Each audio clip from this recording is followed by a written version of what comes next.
اور مجھے کہیں بھی منہ دکھانے کے لائق نہ چھوڑا۔ وہ جی بھر کے مجھ سے سکون حاصل کرتا رہا اور میں بے بس ہو کر آنسو بہاتی رہ گئے۔ تکلیف کی شدت بہت زیادہ محسوس ہو رہی تھی کیونکہ میں ابھی تک کنواری تھی اور کسی بھی لڑکے کے ساتھ ایسے تعلقات قائم نہیں کیے تھے۔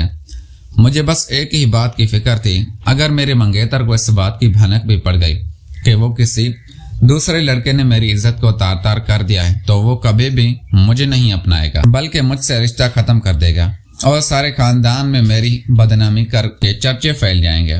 جب شاویز کا دل مجھ سے بھر گیا تو وہ مجھ سے دور ہٹ گیا۔ میں جلدی سے اٹھ بیٹھی اور دوپٹہ اپنے آپ کو اوڑھ لیا۔ خوف کے مارے میں کانپنے لگی۔ میری آنکھوں سے زوروں قطاروں آنسو بہ رہے تھے۔ مجھے سمجھ نہیں آ رہی تھی کہ آخر جو قیامت مجھ پر بیتی تھی اس کا ذکر میں کسی سے کرتی اور پھر اس کا ازالہ بھی تو اب ممکن نہیں تھا۔ شاویز یہ سارا کارنامہ سر انجام دینے کے بعد اپنے گھر جا چکا تھا اور اس لڑکی کو بھی ساتھ لے گیا جو اس کے ساتھ آئی تھی۔ اگلی صبح میں باہر آئی تو میری آنکھیں سرخ انگار ہو رہی تھی۔ جب میرے بھائی کی نظر مجھ پر پڑی تو وہ چونک گیا اور کہنے لگا کہ ماہم تم کب واپس آئی ہو؟ یوں تو میں بھی ان کے سارے کارناموں سے واقف تھی مگر اب میں تباہی کے اس دہانے پر تھی کہ میں ان سے نظریں تک نہ ملا پا رہی تھی۔ پھر میں نے نظریں چراتے ہوئے ان سے کہا کہ میں رات کو ہی واپس آ گئی تھی اور اپنے کمرے میں جا کر سو گئی تھی۔ وہ تھوڑا پریشان ہوئے مگر پھر میری بات پر یقین کر لیا۔ تب بھی میں نے کچن کا رخ کیا اور اپنے اور بھائی کے لیے کچھ کھانا بنایا۔ ہم دونوں نے ناشتہ کیا تو بھائی فون کال سنتے ہوئے باہر چلے گئے اور میں صوفے پر بیٹھ کر اپنی بربادی پر آنسو بہانے لگی۔ آج میرا کچھ بھی کرنے کو دل نہیں چاہ رہا تھا۔ میں نے اپنے منگیتر کو بھی آج کال نہ کی تھی۔ ویسے تو میری ہر صبح کا آغاز اس سے بات کرنے پر ہی ہوتا تھا مگر آج میں سوچ رہی تھی کہ کس منہ سے اس سے بات کروں۔ وہ یقیناً میری بات کرنے سے میرے موڈ کا اندازہ لگا لیتا۔ میں نے آج تک اپنے منگیتر سے جھوٹ نہیں بولا تھا تو پھر یہ اتنی بڑی بات میں اس سے بھلا کس طرح چھپاتی؟ اس لیے میں نے فی الحال اس سے بات کرنے سے گریز کی۔ ابھی میں اسی کشمکشی میں مبتلا تھی اور فون کو دیکھتی جا رہی تھی کہ اچانک ہی گھنٹی کی آواز پر میں اٹھی اور دروازے کو کھولنے گئی۔ میں نے سمجھا شاید آریان ہوگا مگر میں نے جیسے ہی دروازہ کھولا تو شاویز گھر میں داخل ہوتے ہی مجھے ایک زوردار دھکا دیا اور میں زمین پر جا کر گر گئی۔ اس نے جلدی سے دروازہ بند کیا اور مجھے خاموش رہنے کا اشارہ کیا اور کہا کہ جلدی سے کمرے میں چلو۔ میں اس کی دھمکی پر اس کے ساتھ کمرے میں چلی آئی کیونکہ میں گھر پر اکیلی تھی۔ پھر جب وہ مجھے کمرے میں لے گیا اور کہنے لگا چپ چاپ میری کہی ہوئی ساری بات مانو ورنہ میں تمہارے خاندان میں تمہیں اتنا بدنام کر دوں گا کہ تم کسی کو منہ دکھانے کے قابل نہیں رہو گی۔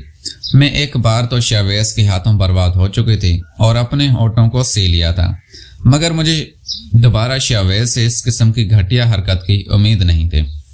پھر وہ کہنے لگا کہ میں نے ہی آریان کو کال کر کے باہر بلا لیا تھا اور میں اسے ایک کام میں مصروف کر کے آیا ہوں، تب تک میں جی بھر کے تم سے مزہ حاصل کر لوں گا۔ اس نے دونوں ہاتھوں سے بڑی بے رحمی کے ساتھ میرے بازو کو جکڑا اور مجھے بیڈ پر دھکا دے دیا۔ ابھی میں پچھلی رات کو ہی نہ بھولی تھی کہ ایک بار پھر سے یہ قیامت مجھ پر ٹوٹنے جا رہی تھی۔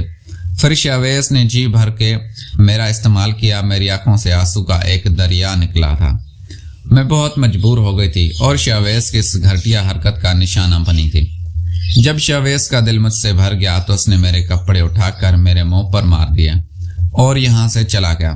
میں جلدی واش روم چلی گئی اور شاور لے کر شاویز کی گئی زیادتیوں کو خود پر سے مٹانے لگی مگر یہ داغ اتنے گہرے تھے کہ پانی کے جانے کا نام ہی نہیں لیتے، جنہوں نے میری روح تک کو چھلنی کر دیا تھا۔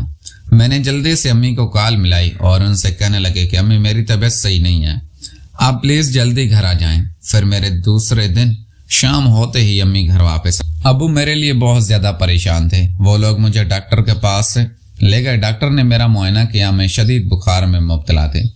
مجھے کچھ ڈرپس وغیرہ بھی لگی۔ میرا درد کسی کو دکھانے والا نہ تھا۔ میں کس طرح سے امی کو یہ ساری قیامت جو گزار کر آئی تھی وہ بتاتی۔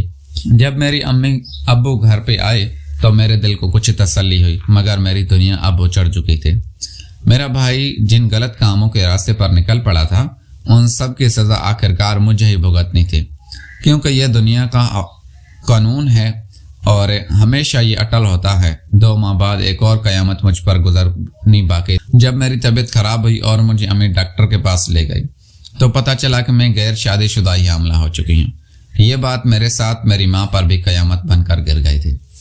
پیارے دوستو، میں امید کرتا ہوں آپ کو ہماری ویڈیو پسند آئی ہوگی۔ اگر تو ہماری ویڈیو پسند آئی ہے تو ویڈیو کو لائک کر کے چینل کو لازمی سبسکرائب کریں۔ ملتے ہیں اگلی ویڈیو میں۔ ویڈیو دیکھنے کے لیے بہت شکریہ۔ Thanks for watching.